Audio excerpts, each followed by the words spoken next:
Hello, welcome back to my channel and welcome back to another monthly wrap up. I feel like these come by, they just come around so quickly. Another month of reading has been completed and I'm going to talk about all the books I read this month. I read 12 books because reading is quite literally the only hobby that I have. And I'm gonna go through all the books with my notes because I have the memory of a goldfish.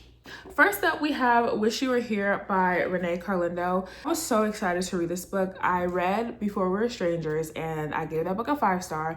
And this is the second book I read by her. So I had higher expectations, which I think is why I'm so disappointed that this did not hit how I wanted it to. Charlotte has this, like, she meets this man on this night out and they have like the best night of her life. There's a specific word they use to describe the night.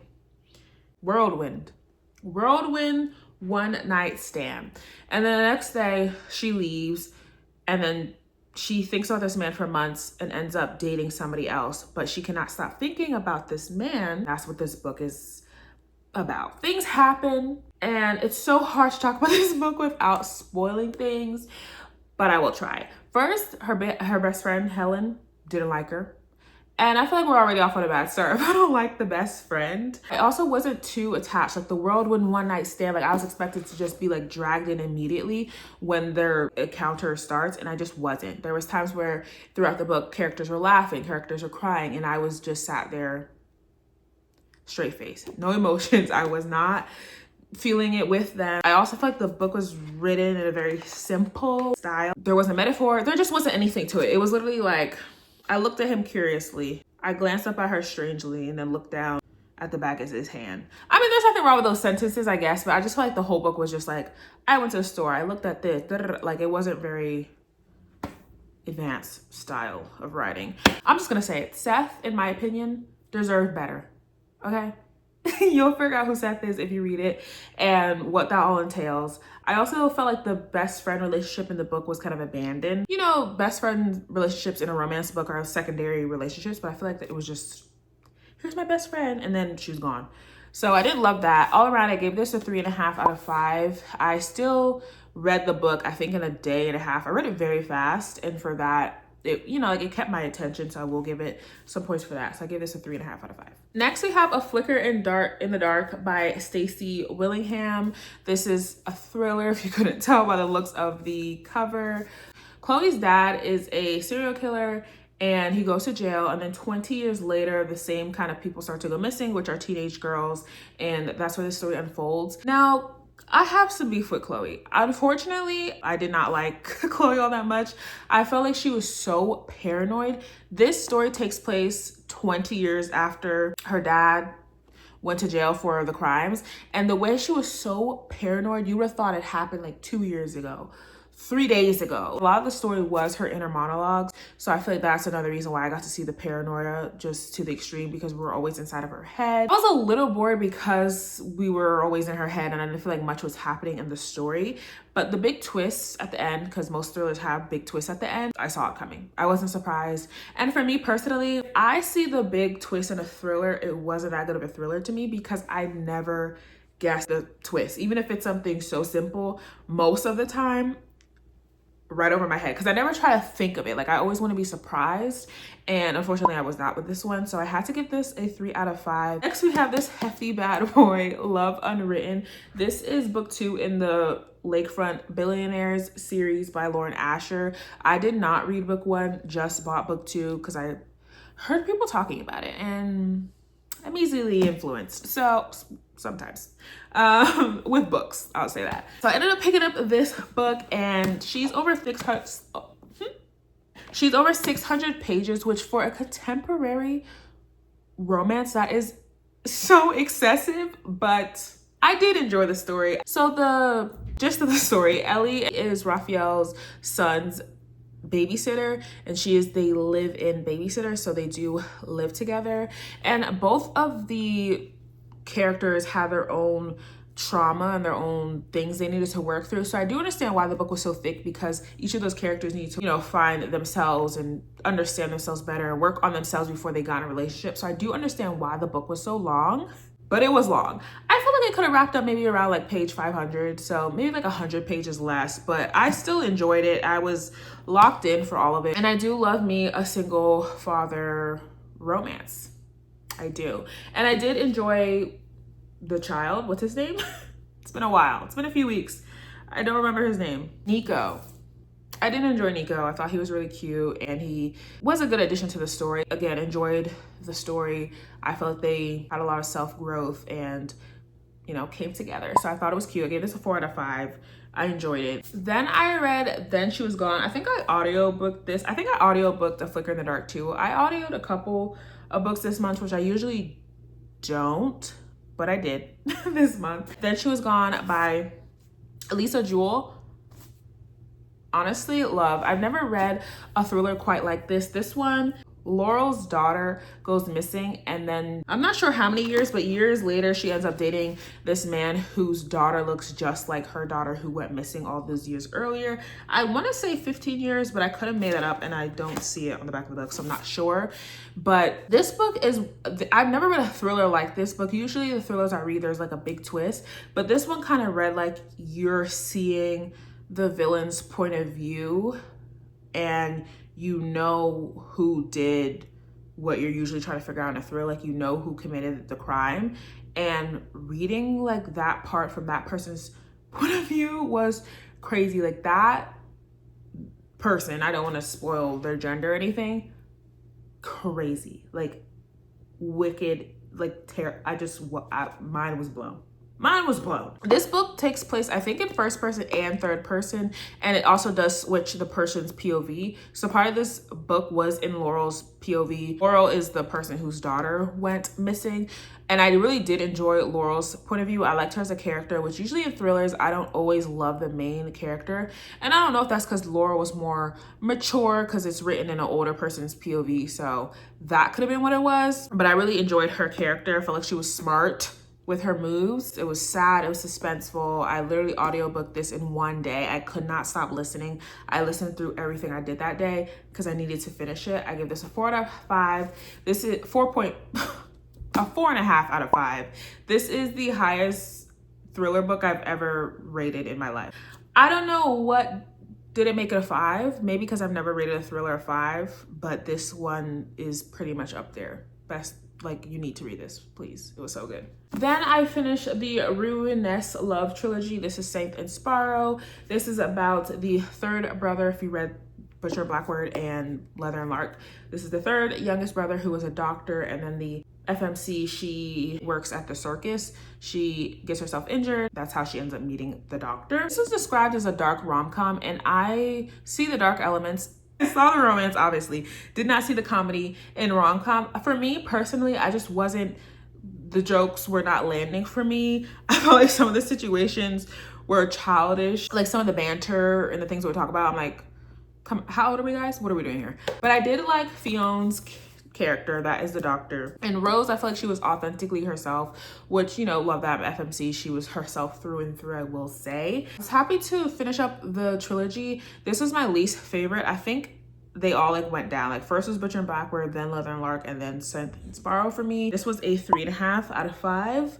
If there was a fourth in the series, like I don't think I would have read it. Like it just kept going down, unfortunately, for me, but glad I wrapped up a series. Then we have The Dating Playbook. This was a softie enough for me in 2024 when I first read it, but I knew I wanted to finish it. So this is a month I decided to pick it back up. I did audio book this one as well. This is a sports romance. And I think the reason I DNF'd it is because it's written in third person, and just something about third person is so hard for me to feel attachment to the characters. Sometimes it's easier, sometimes it's just difficult, and this one unfortunately was difficult, so I audiobooked it. This is a athlete and a personal trainer fake dating trope. It was a fun rom-com. I will say the FMC Taylor, she did annoy me a little bit with like her family drama. It's always a little difficult when you don't side with the protagonist or who the story's about when they're going through family drama. I'm like, girl, I'm seeing what you're saying, but I'm not agreeing with what you're saying. So that's kind of how I felt about that. There were some parts that were a little boring,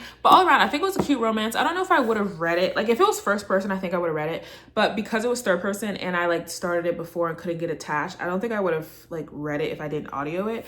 But because I did, I'm glad, if that makes sense. I give this a 3.5 out of 5. I feel like I very rarely regret reading a book, and I did not regret reading this one. Then we have The House Across the Lake. I've had this book for probably a year and a half, maybe 2 years.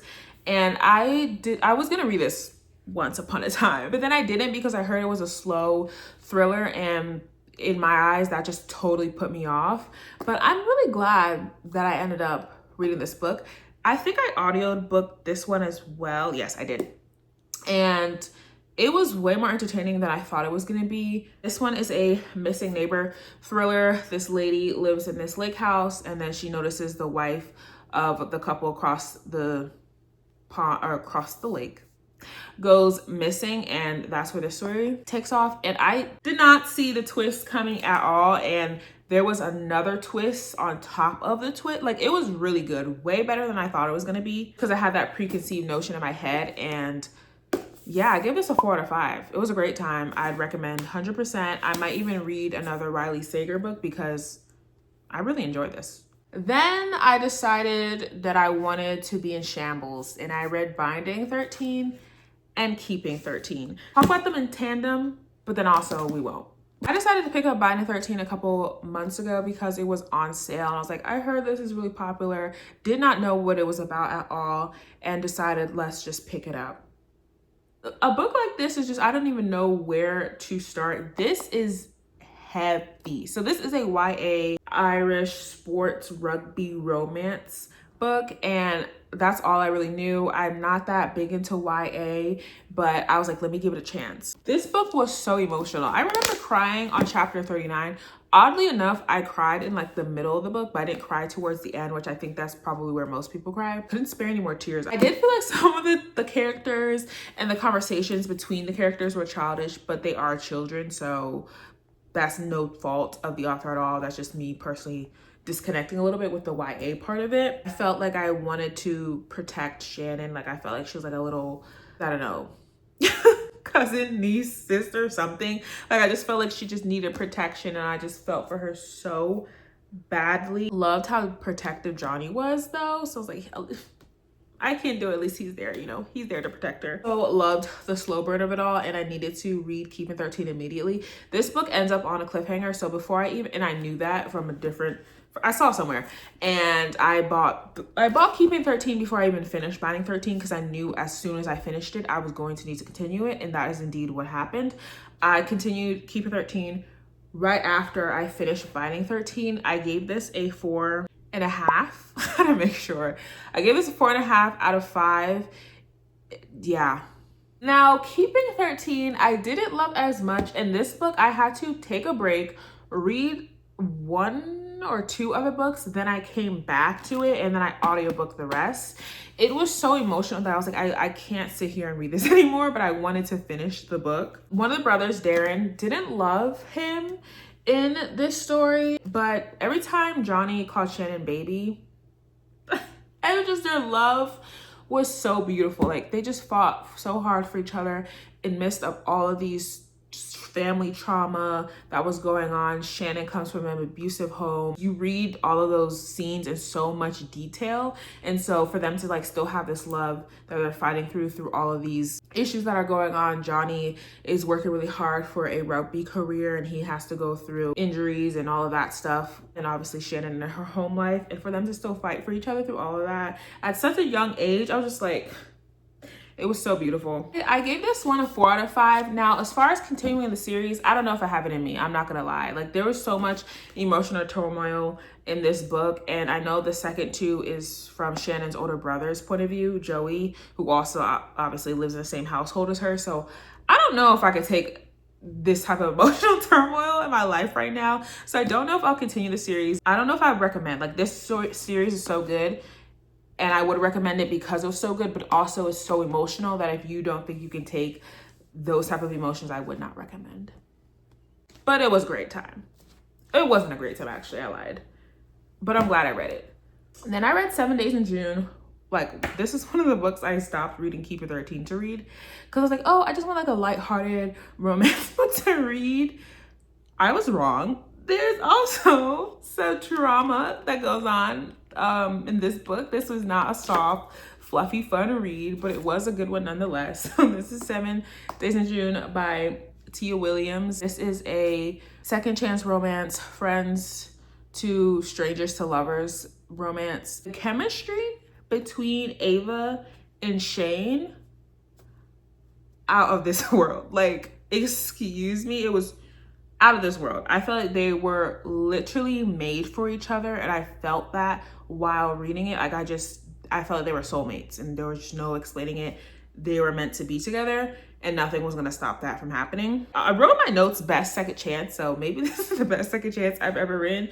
Now, do I remember writing that and now agreeing with it? No, but at the time I did write it, so I'm gonna stand by that. I did not love the end of it, but they found their way back, and that's all that matters, and I enjoyed the ride on the way, so I give this a 4 out of 5. And I read All I Ever Wanted by A.E. Valdez, and this was more along the lines of like a lighthearted romance, a palate cleanser, if you will, which is really what I needed at the time that this came into my life.